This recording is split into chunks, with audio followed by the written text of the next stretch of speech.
Why do these rules exist? Where did they come from? Today, we're going on a journey back in time to uncover the ancient roots of Feng Shui and explore the very real energy it's based on. This isn't just about interior design. It's about understanding the invisible currents that shape our lives and how our ancestors learned to dance with them. The term Feng Shui literally translates to wind water. This name comes from an ancient text called the Book of Burial, which stated, "Qi rides the wind and scatters, but is retained when encountering water." Let's break that down. The core goal of Feng Shui is to harness Qi, the vital life force that flows through everything. You, me, our plants, our homes, and the entire planet. Our ancestors observed that wind feng that is too strong will scatter and dissipate good Qi. Think of a windy, barren mountaintop. It's hard for life to thrive there. Water Shui gently collects and nourishes Qi. Think of a lush, fertile river valley. It's a cradle of life and abundance. The ultimate purpose of Feng Shui is to find places where Qi can gather and flow gently, without being scattered by wind or stuck in stagnation. It's about finding the optimal spot for a house, a tomb, or even a desk, where the energy is most supportive for human life and endeavor. Part 2. The Origins. How did it all begin? Feng Shui, also known as Kinyu, which roughly means the law of heaven and earth, dates back over 3,000 years. It didn't start with arranging furniture. It began as a form of astrology and geography, used for agriculture and burial. The first Feng Shui masters, they were highly respected astronomers and scholars, who observed the cycles of the heavens, the sun, moon, stars, and planets, and correlated them with events on Earth. They noticed that the prosperity of a village was deeply tied to its location. The form school Xingpa, the oldest school of Feng Shui, emerged in the mountainous regions of China.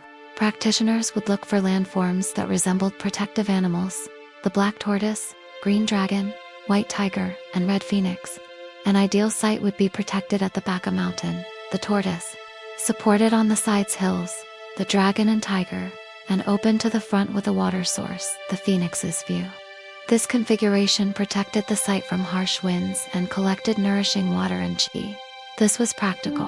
A village in such a location was safe from invaders and weather, and had water for crops. The compass school opened later, with the invention of the magnetic compass.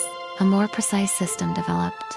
The Luo Pan compass is incredibly complex, with rings corresponding to the I Ching, the 5 elements, the planets, and the 24 directions.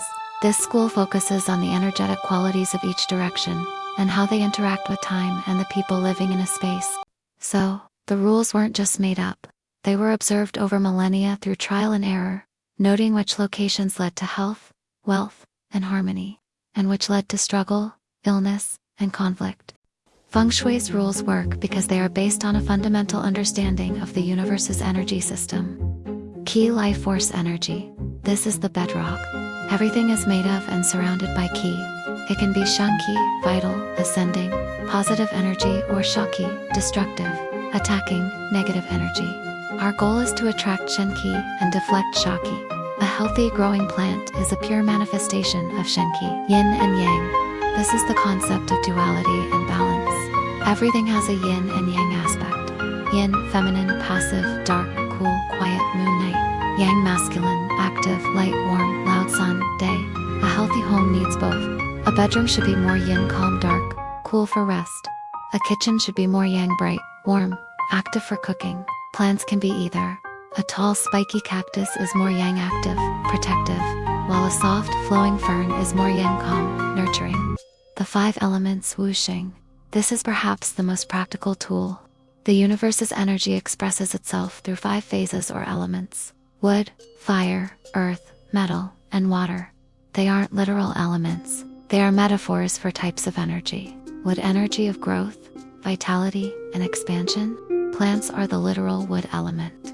Fire, energy of passion, transformation, and high energy. Earth, energy of stability, nourishment, and grounding. Metal, energy of precision, clarity, and contraction. Water, energy of flow, wisdom, and abundance. These elements interact in creative and destructive cycles.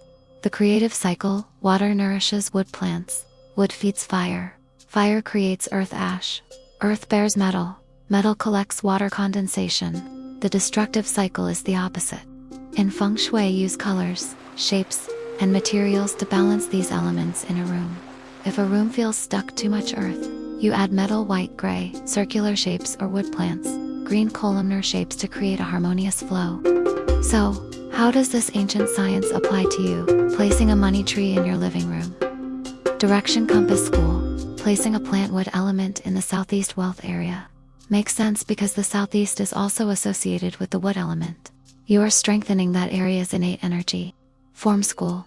Placing a spiky plant yang by a sharp corner or a front door protects you from unseen shachi or negative energy, just like mountains protected ancient villages.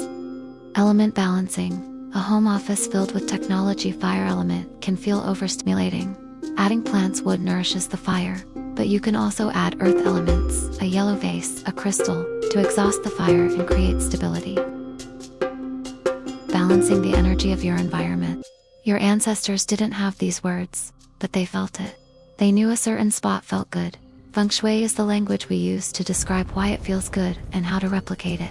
It's the art of placing yourself in the gentlest, most nourishing flow of life's energy, the flow where both people and plants can truly thrive. The next time you walk into a room, pause for a moment. Feel the energy. Is it stuck or flowing? Is it harsh or gentle? You are now aware of the invisible world of Qi. You are a modern Feng Shui practitioner. Thank you for exploring these ancient secrets with me. If you have questions, drop them in the comments below. Until next time, may your Qi flow abundantly.